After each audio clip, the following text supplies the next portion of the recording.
उन्हाळा सुरू झालेला आहे आणि मुलांच्या शाळांना पण सुट्टी पडलेली आहे आणि मुलांसाठी दररोज पौष्टिक काय बनवायचा हा प्रश्न सगळ्यांनाच पडतो. तर आज मी इथे नाचणीचे रस आणि शिरवाळे बनवते. त्यासाठी पहिल्यांदा इथे मी नाचणीचं पीठ घेतलेलं आहे 1.5 वाटी.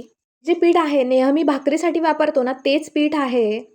त्याच्यानंतर मी इथे 1.5 वाटी पाणी घेतलेलं आहे. पाण्यामध्ये इथे मी मीठ घातलेलं आहे चवीप्रमाणे आणि तूप टाकून घेतलेलं आहे. पाणी छान उकळल्यानंतर इथे नाचणीचं पीठ घालून घेते. पाण्यामध्ये पीठ टाकल्यानंतर व्यवस्थित असं मिक्स करून घ्यायचं आणि एक वाफ काढून घ्यायची. इथे छान अशी वाफ आलेली आहे पिठाला आणि पीठ मी थंड करून घेतलेलं आहे. आता हे मळून घेते. त्यानंतर शिरवाळे बनवण्यासाठी इथे मी चकली गाळतात ना ते भांडं घेतलेलं आहे आणि शेव बनवतात त्याची चाळण घेतलेली आहे.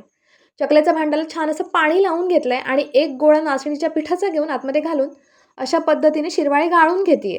जे शिरवाळे आहेत ना ही चाळण आहे आणि चाळणीवर केळीचं पान ठेवलंय आणि त्याच्यावर गाळून घेतलेले आहेत. कढईमध्ये तांब्याभर पाणी घालून ते गरम करून घेतले आणि आतमध्ये हे शिरवाळे ठेवून एक वाफ काढून घेते.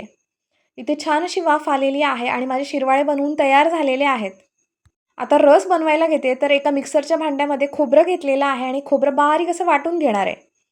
आणि हा रस आहे ना हा मी इथे गाळून घेते आणि गाळलेल्या रसामध्ये गूळ घालून घ्यायचा आहे. आपल्याला ज्या प्रमाणामध्ये गोड हवं आहे त्या प्रमाणामध्ये गूळ घालायचं. चवीप्रमाणे मीठ घालून घेते आणि वेलची पावडर घातलेली आहे आतमध्ये.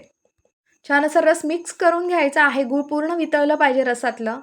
हे नाचणीचे शिरवाळे आहेत ना हे पौष्टिक तर आहेत त्याचप्रमाणे चवीला पण खूप अप्रतिम होतात. तर अशा पद्धतीने माझे रस आणि शिरवाळे बनवून तयार झालेले आहेत.